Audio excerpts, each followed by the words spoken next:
Hey, Ben. Great to see you. Ben was just on a plane, so he's joining us pretty much fresh out of the airport. So super glad to have you. It's our honor to have you at our Insights and Innovation panel. Anybody in the audience has probably heard of Michigan State University Federal Credit Union. Super innovative. You're always on the conference circuit. You're always on the podcast, so everyone's heard of you. So it's really exciting to me too, because as a friend of mine, it's always nice to kind of mix that together. And I did want for folks in the audience that maybe don't know you, which is probably rare, but could you tell everyone a little bit about your role at the credit union and how buy now, pay later kind of first entered your radar? Yeah, absolutely.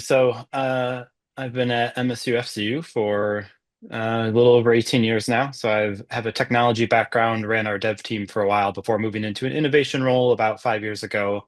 And that's just kind of, I picked up different pieces along the way over the last 5 years. So currently, as the CTO, I'm responsible for traditional IT, as you would expect that to be, an engineering team that helps us build all the cool things we do, a product team, a data strategy and PMO team, and then also our innovation team. And they also have our Reseda Group QSO, where some of that stuff we built, we actually sell to other credit unions and community banks and fintechs, and also have invested in a number of fintechs as well. So a lot of work in fintech the last 5 years, really trying to help curate an ecosystem and really make everyone stronger. So fintechs can focus on credit unions as really a path forward and not have to just go to Bank of America or Capital One or whoever to, make their money so they can actually focus on us. So it's been really great to find a solution in this space. I think a lot of the buy now, pay later hype and press goes to the Klarnas and Afterpays and Affirms.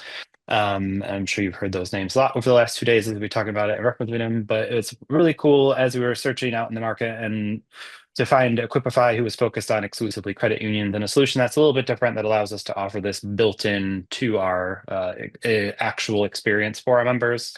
I know they tend to like to see whatever's out there, and really what got us thinking and looking at buy now, pay later more seriously, besides kind of the hype cycle, was some survey results we had from our members. So we're a university-based credit union. We have a lot of 20 and 30-year-olds that happen to be our members as well. They won't shop at things. I don't offer buy now, pay later buttons to buy things. And then my own personal experience, I was walking into PetSmart to pick up some dog food one day, and I was like, oh, there's a little sticker for Afterpay. You can use that at the register. I was like, wow, okay. I thought this was like digital buy, all that, but Dog food's not cheap, so no, well, no, I get that. And then some of the other stuff in there too. But yeah, no, it was interesting. So yeah, so it was time to start paying attention and look at the market and see what we could do. that's awesome. So you've told us a little bit about why you decided to offer it, but you know, you mentioned even through Reseda Group, you have great engineering resources. How did you answer that question of do we build it or do we partner? Yeah, so we thought we're clever and we could build something. And what is buy now, pay later other than a special kind of loan, right? So what are the solutions out there? People understand how to use their credit card. You can pay off, in 4 payments the same you would anything else. So we did look at that. We also were concerned, maybe for our members as they utilize more services like this. And there's a sprawl of it. There's 3 or 4 or 5 or 6 different solutions that you could be utilizing at any one time. So sure, you split that nice new pair of shoes or those books for school over four using one service, but then you've now done it 10 times. And as you have all these hitting at different times and different cycles, and they're in um, different platforms, could we figure out how to aggregate them together and really kind of show you a calendar cash flow view? So our innovation team kind of took that on as, are there APIs? Can we figure out how to do this? Can we even go as far as like screen scraping and logging into like Plaid used to way back in the day? So we started on that path and we realized maybe that was a little bit harder than we needed it to be and maybe wouldn't have the same payoff. So Equipify had been growing and we started to see all the announcements of like first in this state and first in this state. I'm like, well, I want to be first in Michigan. Let's figure this out. You just had a first Um, in Hawaii today. well, So you're awesome. still going. Congrats on that. Yeah. So, but yeah, so then, we started partnering with the team and I think we're getting the story a little bit more. So jump ahead, but Oh, no, Yeah, that's I mean awesome. that's always the hard thing too as a technology leader is do I let my team build this thing or Mhm. do I go buy this so that I can focus on my key differentiator? Exactly. Exactly. Yeah. 100%. Yeah. So, and that's one thing, when I was leading our dev team, before moving to innovation role, we did do exactly that. So when we were smaller, we were trying to be scrappy and we just built everything. And there are a lot of things that we built that you just shouldn't build. Like one of my Roll up first the projects sleeves. Yeah, was to build an accounts payable approval system. Well, we used it for way too long and some of it's still in use today, but there are lots of companies that have accounting solutions that cover that. We could have just bought something out of the box and it would have been good enough. But it was a good project to build. And you don't always have to build everything. There are things you can just find, and there are people who are experts at things, and we will probably not be the buy now, pay later experts. So that's where you all came in. Yeah, that's great. Well, I know how exciting this was for us. I mean, at 8 billion in assets, 400,000 members, MSUFCU is one of the largest financial institutions that we've had a chance to partner with. So, I'm going to turn to Eli for a little bit more detail on this, but what were some of the areas of consideration that we needed to make, Eli, in building MSU's BNPL program? Because I know there were some unique pieces that we had to accommodate. Yeah, it certainly was. So when Equipify launched, we launched with a direct core integration. So that's like really our bread and butter. It's a turnkey solution, directly integrates with your core. There's millions of data points that we process in that way. But as we were talking through with the MSU team, there's a lot of innovation that you guys are doing on top of the core, a lot of processing on top of the core. And it kind of became more apparent. It's like, we don't want to add more load to that. We don't want to, you have specific data requirements, specific technical requirements. So we knew that, institutions like MSU were going to need an API first approach. Right. So that's really, what was top of mind for us when we're building out this API first solution is just, does this fit your tech stack? Does this fit your data requirements? And really, that's kind of the method behind the madness there. Yeah, and I know that developing APIs for launching BNPL was really something we knew we had to do for our platform as well. So what are the benefits available to us now because we have it, because we built it for MSU? Yeah, I mean, just kind of, going back to the point of, do your specific tech requirements, do your data requirements require like that you have an open API that you can integrate with that's not directly, accessing data on top of the core. So that's the biggest piece of it. Just the flexibility is really big, and also, especially with an institution the size of MSU, just all of the data points that are there. I wasn't kidding about the million. There's actually tens of millions of data points that we're processing. So just the scale approach to this, depending on your institution's needs, that the capabilities here are really enterprise grade. That's that's insane. Tens of millions. My brain doesn't that breaks my brain. And Ben, as I recall, this was also something exciting for your team too. Like I remember you saying, "Hey, this is actually kind of opening up some opportunities for us outside of Equipify too to work on this API project." Yeah, absolutely. So we've worked with a number of different fintechs over the last 5 years, especially, and the different fintechs do integrations. They all require a different set of data, or there's probably some commonality in the pieces, but they don't all need all the same pieces of data. So we've been treating a lot of the integrations as one-off projects to be able to get that data out of the core and out to the fintech to actually do something with it. We've been kind of working on this slow process to go from here's a file we can generate every time to here's actual APIs so we can pull it on the fly and we can just say, oh, good, you want to work with us, fintech or Equipify or whoever that may be. And Larky was on the call. We do work with them as well. Giving you all options to use APIs. You all have coders that can code to those. We don't have to do all this work. We can go quickly. We can get to market. We actually see if our members want these things before we do all this work, and then our members don't use it, and then we're like, well, why did we do that work?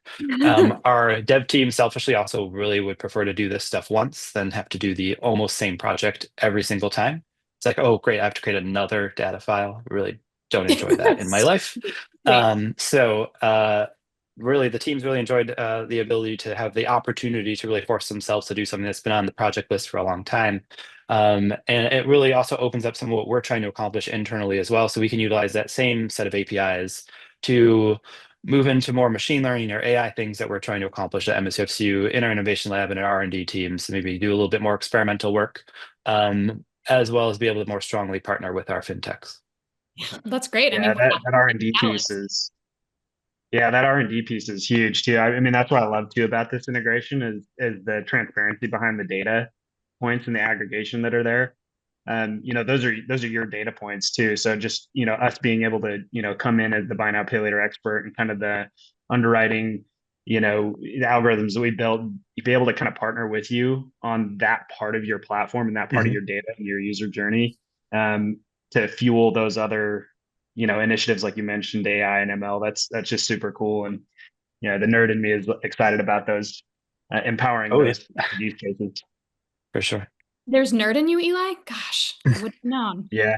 Um, Um, well, the super exciting news to share here is that as of this month, MSU FCU has a live BNPL solution. So we're really excited about that. Over the next couple of months, we're going to be able to see, the uptake and the impact. But Ben, what's some of the initial feedback you're getting from your team on this Yeah. solution? And then also as a follow-up to that, what was it like working with our team? Because it was such an in-depth project. It took some time. Yeah, no, absolutely. So I actually had my team send me an email yesterday, kind of what were the stats. So we did launch on August 4th, I think it was, or August 5th. So we first rolled this out to 5,000 members. So we're rolling it out in waves. Our second rollout is on the 19th. So we'll see how that wave goes. So far we've had 57 total BNPL loans for a dollar amount of $17,000, average loan amount 308 members with BNPL loans. So that's 27 members getting those 57 loans. So there are people who are doing multiples already. And the average loan per member is 2.1. So kind of exciting to see this get utilized almost immediately. These are real dollars that are coming in and will go, kind of into our loan portfolio, right? So it's exciting to see people utilize this product. It means it was the right thing to do. We'll see how this continues to grow. We have almost 400,000 members to reach. So, we targeted maybe the ones that are most likely to use this because they're using some of these services. So probably not surprised that there is some good use at the moment, but we'll see how it goes when it gets to more general population as well. But really excited with the returns here. The team, very excited to work with the Equipify team. It's been a long journey to get here from kind of concept that we wanted to start doing this, getting everyone on the roadmap, getting us all aligned, understanding what we need to build, how to build it, going through all the UAT. So it's been a great process to really work through this as partners and help each other kind of grow in this space. I'm sure Eli would echo that too. Oh, 100%. Yeah. I mean, just, as we were talking through those weekly calls, just to see the energy in the room between the two teams. I mean, it was awesome just to kind of see my team interact with your team, Ben, from the web team to the back end team to the data team. Like everybody was just on it, just very collaborative. The energy was very high. And I know we had a whiteboarding session internally where we're talking about, hey, there's a ton of data that MSU is throwing at us. I bet if we just tweak these couple, Mhm. pieces of architecture, we could, Yep, process data 10 times faster, exactly. and just those types of, meetings and during the project were just awesome to see. So yeah, it's been great working with your team. Thank you. Yeah. Yeah, well, and Ben, thanks for sharing some of those stats. I mean, you've only been live for a couple of weeks, and that's really without any big marketing pushes Right. too. I mean, This folks one email, two ever, emails, I guess, yeah, I total. mean, they find it. Yeah. They find it whether you like it or Hmm. not. Hmm. Really excited to see how that progresses over the coming months, and sharing with the team. But we are actually at the end of our session here. There we So, go. gosh, Ben, super happy to have you. And Eli, I wish I could see your face more. I need to make it down to Scottsdale and hang out more around the office. But it's been awesome getting to work with you both on this panel. So, thanks so much. And I hope you enjoy the rest. Yes. Great to see you, Ben. Yeah. Great to see you, Yep. Love. Thanks. Yep. Great to see you both. All right. Thank you.